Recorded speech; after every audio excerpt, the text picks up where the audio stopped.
ভারতের বিভিন্ন জায়গায়, ত্রিপুরায়, এমনকি পশ্চিমবঙ্গে হিন্দুদের দ্বারা অনেক মুসলিম ভাইরা নির্যাতিত হচ্ছেন এবং কেউ কেউ প্রাণ হারাচ্ছেন এবং তাদেরকে জয় শ্রীরাম ইত্যাদি বলতে বাধ্য করা হয়। এক্ষেত্রে তাদের করণীয় কি? গুরুত্বপূর্ণ এবং খুবই প্রাসঙ্গিক একটি প্রশ্ন।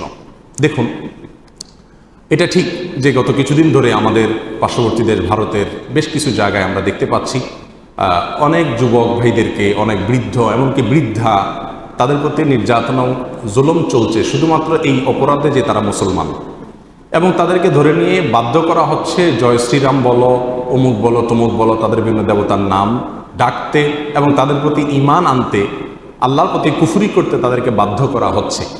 এর অংশ হিসেবে তাবরেজ নামে এক যুবক, তাকে 18 ঘন্টা বেঁধে রেখে বেদম প্রহার করতে করতে হত্যা করা হয়েছে। আমরা সবাই জানি, পত্রপত্রিকা এসছে।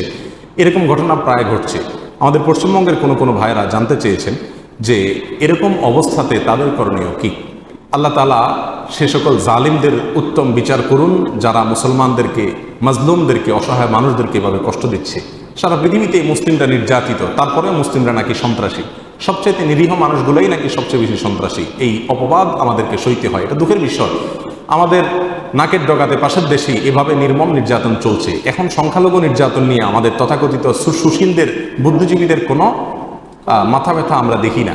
অথচ আমাদের দেশে যদি কোনো হিন্দু একজনও নির্যাতিত হয় তাহলে সারা দেশ গরম করে ফেলে তারা।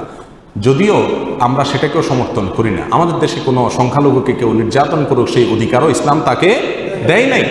এখন কথা হলো, যে সকল ভাইয়েরা এ সকল কঠিন পরিস্থিতির মুখোমুখি হন, তাদেরকে যদি হিন্দুরা ধরে বলে জয় শ্রীরাম বল, নাহলে তোকে মেরে ফেলবো, জেলে পিটাবো, তাহলে এরকম অবস্থাতে তার জন্য জয় শ্রীরাম বলা জায়েজ আছে কিনা? উত্তর হলো সম্পূর্ণরূপে জায়েজ আছে, কোনো অসুবিধা নাই।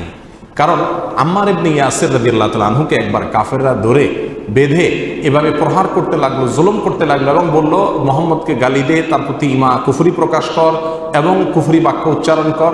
এগুলো তারা করতে তাকে বাধ্য করেছেন। তিনি সেগুলো তাদের কথা অনুযায়ী করেছেন, করে নিজের জান বাঁচিয়ে এসেছেন। এরপরে এসে রাসূল আকরাম সাল্লাল্লাহু আলাইহি ওয়াসাল্লাম জানতে চেয়েছেন, ইয়া রাসূলুল্লাহ, আমি এরকম পরিস্থিতির মুখোমুখি হয়ে তাদের কথা মানতে হয়েছে, আমার কি হবে? রাসূল আকরাম সাল্লাল্লাহু আলাইহি ওয়াসাল্লাম বলেছেন, তখন তোমার মনের অবস্থা কি ছিল? তিনি বলছেন যে, ইয়া রাসূলুল্লাহ, আমার মনে তো আপনার প্রতি ভালোবাসা, আল্লাহর প্রতি ভালোবাসা, ঈমান আমার পরিপূর্ণ ছিল, কোনো কমতি ছিল না, শুধু মুখে উচ্চারণ করেছি কষ্ট সহ্য করতে না পেরে। তখন আল্লাহ সুবহানাহু ওয়া তাআলা কোরআনে কারীমে আয়াত নাযিল করেছেন, ইল্লা মান উকরিহা ওয়া কলবুহু মুতমাইন্নুম বিল ঈমান। যাকে বাধ্য করা হয় কোনো চাপাচাপি করে অন্যায় কথা বলতে, কুফরি কথা বলতে, তাহলে সে ওটা যদি বলে তাহলে সে ব্যতিক্রম, তার কোনো অপরাধ হবে না। এছাড়া রাসূল আকরাম সাল্লাল্লাহু আলাইহি ওয়াসাল্লামের হাদিস রয়েছে, কয়েক ব্যক্তির জন্য আল্লাহ সুবহানাহু ওয়া তাআলার পক্ষ থেকে ক্ষমার ঘোষণা আসছে, তাদের অপরাধ কাউন্ট করা হবে না, লেখা হবে না। তার ভিতরে ওই ব্যক্তি যাকে বাধ্য করা হয় অপরাধ করবার জন্য, সে নিরুপায় হয়ে যদি অপরাধ করে তাহলে তার গুনাহ হবে না। যেমন ধর্ষিতা যদি ধর্ষণের শিকার হয় এবং বাধ্য হয়ে সে ধর্ষণের শিকার হয়, তাহলে সেক্ষেত্রে তিনি কি হবেন না? গুনাহগার হবেন না। ঠিক তেমনিভাবে আমাদের পশ্চিমবঙ্গ সহ বা গোটা ভারত জুড়ে, এমনকি গোটা পৃথিবীতে আমাদের মুসলিম ভাইয়েরা যদি কোথাও বিপদগ্রস্ত হন, তাহলে শুধুমাত্র মুখ থেকে তিনি যদি কুফরি কালাম উচ্চারণ করার মাধ্যমে নিজের জান বাঁচাতে পারেন, তাহলে এটা সম্পূর্ণরূপে জায়েজ আছে, কোনো অসুবিধা